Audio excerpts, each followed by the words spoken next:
Hey, Randy Joe here, and this is 1000 Reviews, the series where I plan on reviewing every single album from the 1001 Albums to Listen to Before You Die book. And today we are looking at Kanye West's 2013 album, Yeezus. Yeezus was released in 2013 underneath the Def Jam label, produced by Daft Punk, Kanye West, and Mike Dean, with art direction from uncredited, nationality USA, and a running time of 40 minutes and 1 second. Now, before I dive into this review, I'd like to first and foremost mention the fact that I am a huge Kanye West fan, and I've been a big Kanye West fan for about a year now, having dived deeply into his entire discography and listened to every single album he's put out to this date, and have even made a video ranking his discography on this channel from worst to best. And if you've seen that video, then you would know right away that Yeezus is among my least favorite of his work. And since having put out that worst to best video, I've gone back to Yeezus a few times to give it more listens, to give it more tries, to really try to come around to it like so many fans seem to think I can, or have suggested I do in comments or various forums. But even still, the more I listen to this thing, the more I come back to it, the more I think about this album, the more I actually dislike it than I do like it. It has not grown on me at all. It has actually just gotten worse, I would say. And there are many reasons as to why I feel like this album falls flat on its face for me and doesn't really reach the heights that Kanye seemed to have built it up to be. And the first reason would have to be the fact that this feels like Kanye falling behind and not really creating a movement, but rather feeling like a imitation, which is pretty rare for him. Typically with Kanye, he's constantly pushing the envelope forward and doing something very artistically important, but with Yeezus, he feels like he is just following and hopping onto an industrial sound trend that has already been established by other artists at the time to much greater extent. I mean, the comparisons to Death Grips, for example, are pretty obvious when you hear this record, as the abrasive and industrial sound is very reminiscent of a lot of their work that came out prior to this. In fact, at the time of this release, I believe they already had 4 albums under their belt that do exactly what Yeezus is setting out to do, but to a much greater extent. This industrial sound is quickly established right on the opening track, On Sight, which is abrasive, noisy, glitchy as hell, and is one of my favorite tracks on here, even though it isn't necessarily the most interesting of songs within this genre. I do think it is one of the more interesting ones on this album. With the sample especially that gets spliced into here with this soulful approach that Kanye is known for, feeling very left field and catches you off guard, and really does manage to do exactly what Kanye says he does in the previous line, showing you how much does he not give a fuck by playing this sample. He's really just putting it all on the forefront here and showing his colors as just this boundary pushing kind of man, despite the fact that this track isn't pushing that many boundaries. Although it does push a boundary for Kanye, I guess one could argue. But not only does On Sight really just capture the sound of the album right away, but it also shows the album's other greatest flaw, which is the lyrics. Kanye is not necessarily a great lyricist. In fact, a lot of people would describe Kanye as being corny often and definitely tongue-in-cheek with his approach to lyrics.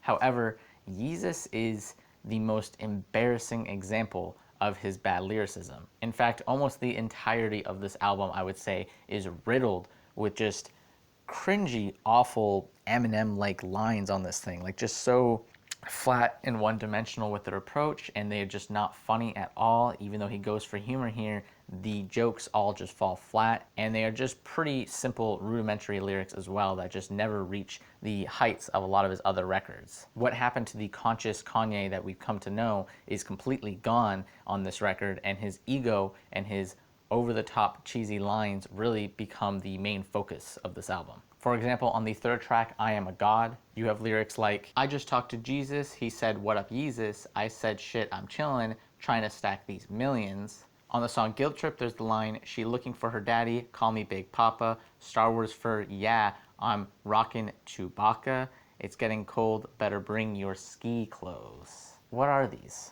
And on the 9th song, Send It Up, there's the line, this is the craziest shit in the club since In Da Club, referencing 50 Cent's song In Da Club, which he literally rhymes In Da Club twice here. I think the delivery is just a little flat.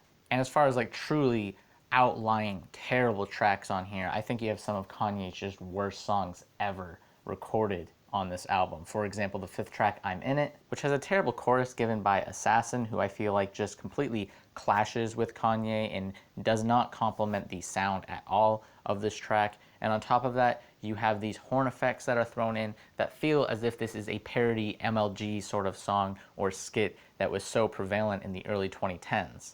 The dog barking too, this dog barking sound effect that is played throughout this track too, is just so incredibly cringe inducing and doesn't, again, complement the sound or style of this abrasiveness. It feels more like a random sound effect added in, as if he was just using GarageBand and just slapped it in. Black Skinhead is probably the most well-produced track on this album, aside from the last one, which I'll get to at the end of this review, where Black Skinhead does feel a much more accessible approach, but also feels like it is much better produced and has a much cleaner sound to it. Its abrasiveness is complemented by Kanye's high-tempo, more reverb-focused energy and feels like it is much more in tune with the style that he's trying to replicate here. Other than the I keep it 300 line, obviously Kanye, again, being misinformed, I guess, on 300 and the Spartans, mistaking them for the Romans, I guess, in this song.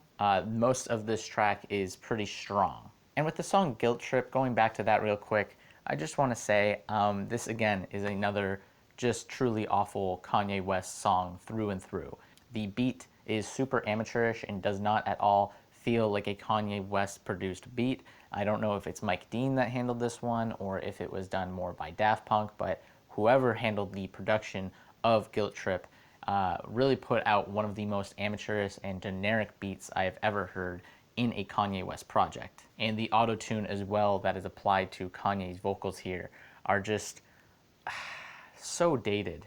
You know, it's not used like it was on 808s and Heartbreak, or it's not used like it was on My Beautiful Dark Twisted Fantasy. It feels like it is being just poorly used here. Not even Kid Cudi saves this track, which is saying a lot considering usually when he is with Kanye West, he's putting out pure gold. However, on this one, it is just hot garbage through and through. But finally, with all that being said, I will say that Bound 2, the final song on this album, is the best song on the album. It is a fantastic track, actually. I love Bound 2 through and through. I think the production and the beat is more reminiscent of what Kanye is known for and definitely fits more in his element. The lyrics, although cheesy, are not on the same egotistical megalomaniac style that he was trying to do throughout this album, and focused more on a love approach, feels, again, much more soulful and optimistic and in tune with at least a somewhat relatable energy and tone. It's just so weird that Bound 2 closes off the album because it is so incredibly different from the rest of the track list here and does not fit stylistically with the concept of Yeezus as a whole. Why even put it on the album? It could have just been left as a single. I'm not really sure, but I will say it is the only redeemable quality of this album for me, in my opinion. With that all being said, I feel like Kanye West as a whole misses the mark with this album. It falls flat on its face, has terrible lyrics, the production is often bland or one note, and is not nearly as experimental as a lot of fans try to hype it up to be. If you want to hear an experimental record, listen to any other noise, abrasive, industrial album that came out at this time or prior to it, and you would get a much better, more thought out approach. I mean, Death Grips has done it time and time again to a much greater extent, and I feel like listening to Yeezus is just really the knockoff, cheap imitation of that. With that all being said, the soft rating of this album came to a 6 out of 10, and the hard rating of the album is a 5 out of 10. Purely mediocre. And obviously, with my distaste for this thing, I would say this is not essential. There's so many other abrasive, industrial sounding albums that are essential and should be in this book long before this one.